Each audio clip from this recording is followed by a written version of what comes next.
बसंत मुकाबला। आज तो मैं अपने प्यारे बेटे को खुद पतंग बनाकर दूंगा।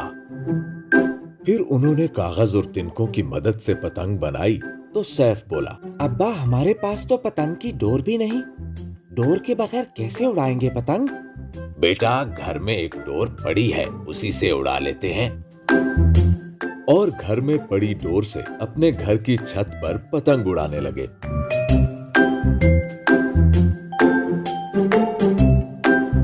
देखते ही देखते उसकी पतंग आसमान को छूने लगी।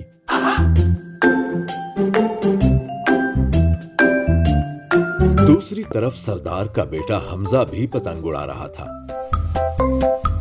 और उसका दोस्त मानी डोर की चरखी पकड़ के साथ खड़ा था। ये किसकी पतंग है जो आसमान में मेरी पतंग से भी ऊपर उड़ रही है? ये पतंग तो सैफ के घर की छत से उड़ रही है। इसको सबक सिखाना ही पड़ेगा। ये कहकर उसने सैफ की पतंग के साथ पेचा लगा लिया। सैफ और उसके अब्बा ने अपनी पतंग को बचाने की पूरी कोशिश की, लेकिन उनकी पतंग हमजा की महंगी पतंग और उम्दा डोर का मुकाबला ना कर सकी। हुर्रे! बो काटा! मुझसे कोई नहीं जीत सकता। हुर्रे! बो काटा! ये देखकर सैफ बहुत उदास हो गया। कोई बात नहीं बेटा, हम और पतंग बना लेंगे। अगले दिन जब उसका बाप लकड़ियां काटने जंगल में चला गया तो वो घर के बाहर खेल रहा था। इतने में हमजा और उसके दोस्त की नजर वहां से गुजरते हुए सैफ पर पड़ी। हाँ भाई, कैसा लगा फिर कल हार के? बड़ा हवा में उड़ रहे थे ना?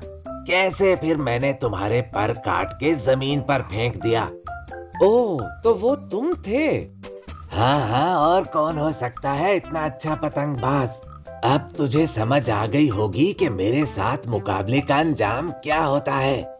मुझसे मुकाबला तुम लोगों के बस की बात नहीं। अगर मेरे पास तुम जैसी अच्छी पतंग और डोर होती तो मैं जरूर जीत जाता। ना तो तुम मेरी पतंग का और ना ही कभी मेरा मुकाबला कर पाओगे, इसलिए अगली बार अपनी हद में रहना।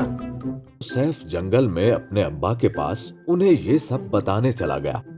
अब्बा, कल हमारी पतंग सरदार के बेटे हमजा ने काटी थी और उसने आज मुझे धमकी भी दी। वो ये सब अपने अब्बा को बता रहा था और वो जंगल में खाना खाते हुए उसकी बात सुन रहे थे। और जब खाना खाने के बाद वो दोबारा दरख्त काटने लगे तो सैफ को लगा जैसे कोई कह रहा हो कि मुझे मत काटो, मुझे मत काटो। उसे महसूस हुआ कि जैसे ये उसी दरख्त की आवाज है जिसे उसका बाप काटने लगा था।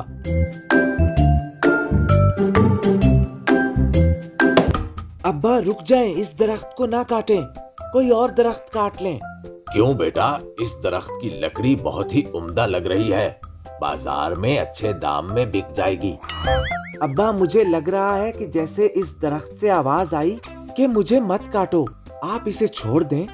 और इतने में दरख्त से आवाज आई, हाँ बेटा, ये मेरी ही आवाज थी और मुझे खुशी है कि तुमने मेरी बात और मेरे दर्द को महसूस किया। मैं एक तिलिस्मी दरख्त हूँ, तुम जो मांगोगे आज मैं वो तुम्हें दूंगा। मुझे एक प्यारी सी पतंग और डोर चाहिए। पतंग ही क्यों, तुम हीरे जवाहरात भी मांग सकते थे अपने लिए। क्योंकि मेरे पास पतंग नहीं है और मुझे सरदार के बेटे का महंगी पतंग का गुरूर तोड़ना है। ठीक है, फिर मैं तुम्हें ऐसी पतंग देता हूँ जो कभी नहीं कटेगी। और इतने में वहां पर एक बहुत खूबसूरत पतंग और डोर की चरखी जाहिर हो गई और सैफ उसे लेकर अपने अब्बा के साथ खुशी खुशी घर चला गया। कुछ दिन बाद सरदार का नौकर रिक्शे पर लाउडस्पीकर के साथ ऐलान कर रहा था, सुनो सुनो सुनो, सरदार का ऐलान सुनो। इसी हफ्ते जुमेरात के दिन सरदार की तरफ से बहुत बड़ा पतंगबाजी का मुकाबला होने वाला है, जिसमें जीतने वाले को 1,00,000 इनाम दिया जाएगा। सरदार का ऐलान सुनो। अब्बा, मैं भी मुकाबले में हिस्सा लूंगा और देखना जीत के ही आऊंगा। क्यों नहीं बेटा, मुझे यकीन है तुम ही जीतोगे। मुकाबले के दिन गांव के सभी लोग मैदान में जमा हो गए और वहां सब लोग सैफ से उम्र में बड़े थे, इसलिए वो उसे देखकर हंसने लगे। अरे ये बच्चा यहाँ क्या कर रहा है? अब ये हमारा मुकाबला करेगा क्या? बेटे गुब्बारा उड़ा, ये पतंगबाजी तुम्हारे बस की बात नहीं। सब उम्मीदवार मुकाबले के लिए तैयार हो जाएं। सभी एक साथ पतंग उड़ाना शुरू करेंगे और जिसकी पतंग आखिर तक आसमान में रह जाएगी वही जीतेगा। मुकाबला शुरू हुआ तो सारा आसमान रंग बिरंगी पतंगों से भर गया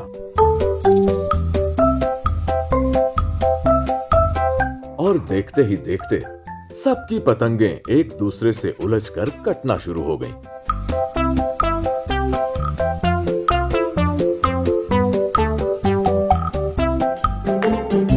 और आखिर में सिर्फ सैफ की पतंग ही रह गई, जिसे देखकर सैफ और उसके अब्बा बहुत खुश थे। और सरदार ने सैफ को इनाम की रकम अदा की।